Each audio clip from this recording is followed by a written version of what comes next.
अथवा तो ये भी कह दो कि हरिति दुखम इति हरि, जो दुखों को हरण करे वो है हरि। त्रिकूट नाम का एक पर्वत, उस त्रिकूट पर्वत पर महाराज उसके 3 शिखर है, सोने का, चांदी का और लोहे का। ये 3 शिखर उस त्रिकूट पर्वत पर। उस पर्वत पर एक हाथी अपने संपूर्ण परिवार के साथ में रहता है ना। उसकी पत्नी है, उसके बच्चे हैं, सब है, उसका पूरा परिवार है। रोज उस पर्वत से उतर करके वो नीचे एक सरोवर है, उस सरोवर में जल पीने के लिए आता है, परिवार को साथ लेकर के आता है और खूब परिवार को जल पिलाता है, भोजन कराता है। सारे काम करने के बाद खूब क्रीड़ाएं करता है, सूंड से जल भर भर करके अपने पूरे परिवार को नहलाता है, वो आनंद करता है। हाथी ये जीव है, ये भी ऊपर से उतर कर आता है पूरे परिवार के साथ में।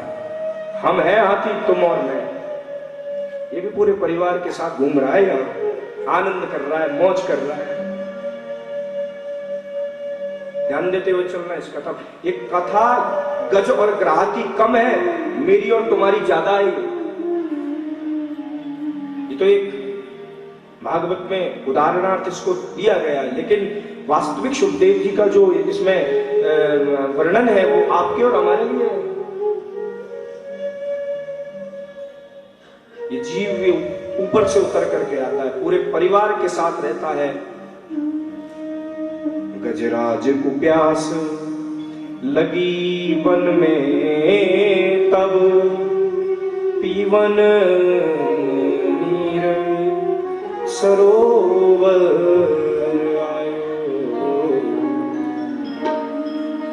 गजराज ने पांव धर्यो जल में, तब ग्राह ने आके तुरंत दबा। गजराज ने जोर अटूट कियो, गजराज ने जोर अटूट कियो, पर ग्राह के बल को पार न पायो। ग्राह के बल को पार न पायो। कभी शिव राम कहे गज हार गयो, तब वाही ने आके वको फंद छुड़ायो। सदा प्रसन्न रहने वाला वो हाथी एक दिन उसके सरोवर में से पैर करता हुआ मगर निकला, उसके पैर को पकड़ लिया, खींच करके अंदर ले गया। अंदर ले जाता, फिर हाथी उसको खींच करके लेके आता बाहर, इधर ग्राह आ जाता, इधर फिर हाथी चला जाता। दोनों में युद्ध चलता। एक मौत ने पकड़ा हुआ है उसको, गजेंद्र को। कहां जाएगा? पानी में जाएगा तो डूबेगा, मरेगा। परिवार सब साथ छोड़ करके भाग गया।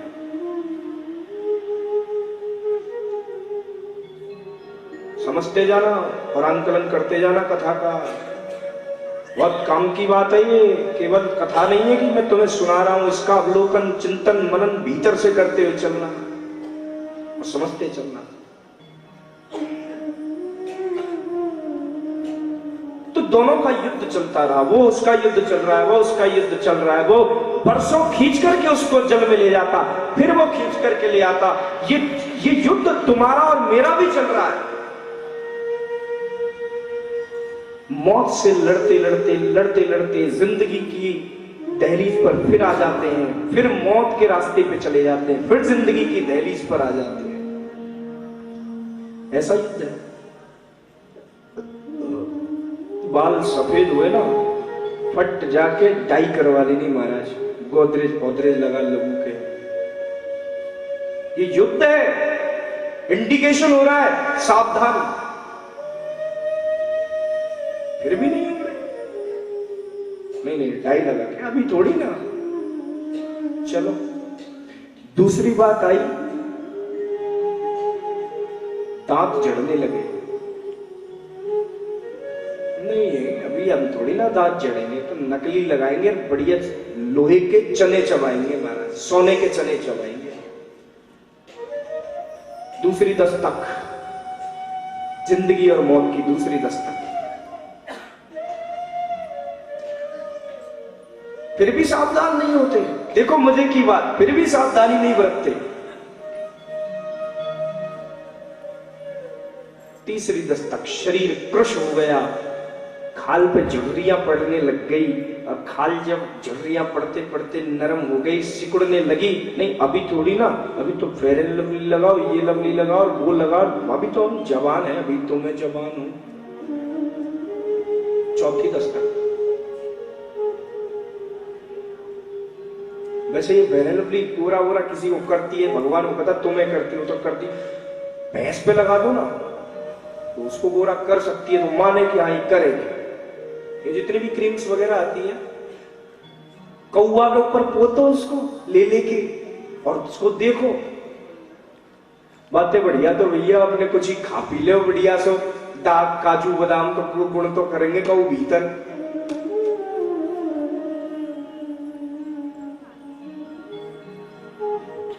गुटखा तंबाकू उसके पैकेट 2500 3-3 हजार रुपए के मार्केट में बिकते हैं ना। बादाम की कीमत बताओ, जो सबसे ज्यादा हमारे लिए उपयोगी है उसकी कीमत 500-600 रुपए, बस 800 रुपए।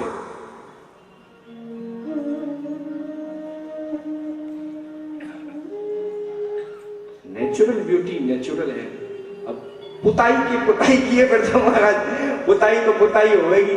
एक दूल्हा था महाराज, वो चला गया पुताई करके बढ़िया, वहां पहले तो वहां गया, उसमें सैलून में जाके पुताई करवाई, तबीयत से उसने 10-15 हजार रुपया खर्च करे। मेरे की वाह यार तुम तो खूब खर्च करते हो।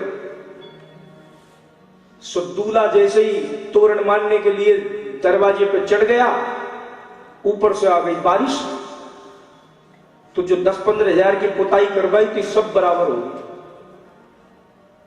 बाद में गया अंदर, अपने को नहीं पहचाना वो कि यार मैं यूं क्या, ये सब उतर गया उसका, सब पुताई खत्म।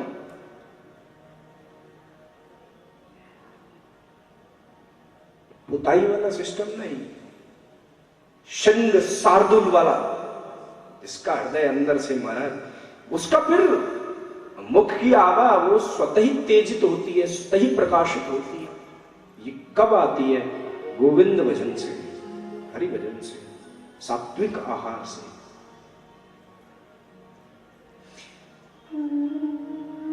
तो ये तीसरी दस्तक। चौथी दस्तक, कमर टूट जाती है, लकड़ी फिर पकड़ लेते हैं, नहीं अभी थोड़ी ना, अभी तो मैं चल सकता हूं। हम अपनी ताकत को लगाते हैं, अपनी शक्ति को हम लगाते हैं, तो युद्ध करता रहा, अंततः तो मौत ही भैया बलशाली होती है। मृत्यु ही कहां तक जीव अपने को बचाए रखेगा। तो खींच करके उसको जल में ले गया, और खींच के जैसे ले गया, पत्नी बच्चों से चिल्लाया, बचाओ बचाओ बचाओ, अरे आ जाओ, मैंने तुम्हें जीवन भर खिलाया, कमा करके दिया, तुमको रोज त्रिकूट पर्वत से लेकर नीचे जल पिलाने के लिए लाता, तुम्हारे भोजन का मैं प्रबंध करता, कम से कम मेरी इस मुसीबत की समय तो सहायता कर दो, मेरे प्राण जा रहे हैं, अब तो मुझे बचा लो। यही प्रतीक्षा, यही इंतजार, ये जीव भी तो हॉस्पिटल में पड़ा करता है कि अब तो मुझे बचा लो, अब तो मेरी सुध ले लो। सब भाग जाते हैं, जिसको तुम अपना मानते हो वो सबसे पहले भागते हैं। मात कहे मेरो पूत सपूत है, बेनी कहे मेरो सुंदर भैया, तात कहे मेरो है कुल दीपक, लोक में लाज को अधिक बढ़ैया, पत्नी कहे मेरो प्राण पति, पत्नी इनकी जाकर लेऊं बलैया, और कभी गंग कहे सुन शाह अकबर, सबकी गांठ सफेद रुपया। ये स्थिति है। सब भाग गए, कोई उसके नजदीक नहीं आया, और वो रोता रोता रोता रोता अंत में उसकी जरा सी सूंड बची थी, उस सूंड से ही वो पुकार करके खड़ा हो गया, पाहिमाम श्री हरि, पाहिमाम श्री हरि, पाहिमाम श्री हरि। भैया कब सुदर्शन पर वो बैठते, कब उस पे बैठकर नीचे आते, उस पर गरुड़ का भी इंतजार नहीं किया कि कब गरुड़ आवेगा, पंख चौड़े करेगा, विराजूंगा, छोड़ गरुड़ को। और श्री ठाकुर जी महाराज आकर के सुदर्शन से इस ग्रह का मस्तक धड़ से अलग करके अपने भक्त गजेंद्र को बचा दिया। ये इंतजार भी नहीं किया, पुकारो तो सही।